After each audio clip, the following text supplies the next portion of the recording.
ആ കുഞ്ഞിന്റെ ഒരു കണ്ണെന്നെ അടച്ചു വെച്ചേക്കുന്നത്. ഈ അവസ്ഥയ്ക്ക് പറയുന്നത് ആംബ്ലിയോപ്പിയ അല്ലെങ്കിൽ ലേസി ഐ എന്നാണ്. 50-ൽ 1 കുട്ടിക്ക് ഈ അവസ്ഥയുണ്ട്. കുട്ടികൾക്ക് 2 കണ്ണിലെയും വിഷൻ ഒരുപോലെ ആവണമെന്നില്ല. ഒരു കണ്ണിന് നല്ല കാഴ്ചയുണ്ടെങ്കിൽ മറ്റേ കണ്ണിൻ്റെ കാഴ്ചക്കുറവ് സ്വാഭാവികമായിട്ടും നമ്മൾ അറിയാതെ പോകും. ചിലപ്പോൾ കാഴ്ചക്കുറവ് കൂടുതലുള്ള കണ്ണ് മടി പിടിച്ച് ഡീവിയേറ്റ് ചെയ്ത് കോങ്കണ്ണും കാഴ്ച നഷ്ടപ്പെട്ടു പോകുന്ന അവസ്ഥ വരെ ഉണ്ടാകാം. ഇതാണ് ആംബ്ലിയോപ്പിയ അല്ലെങ്കിൽ ലേസി ഐ എന്ന് പറഞ്ഞ അവസ്ഥ. ലേസി ഐ നമുക്ക് സക്സസ്ഫുൾ ആയിട്ട് ട്രീറ്റ് ചെയ്യാം.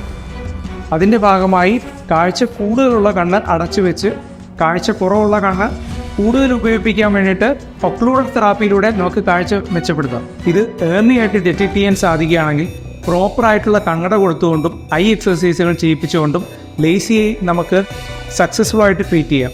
അതുകൊണ്ട് നിങ്ങളുടെ കുട്ടികളുടെ കാഴ്ച ചെറുപ്രായത്തിൽ തന്നെ പരിശോധിക്കുക.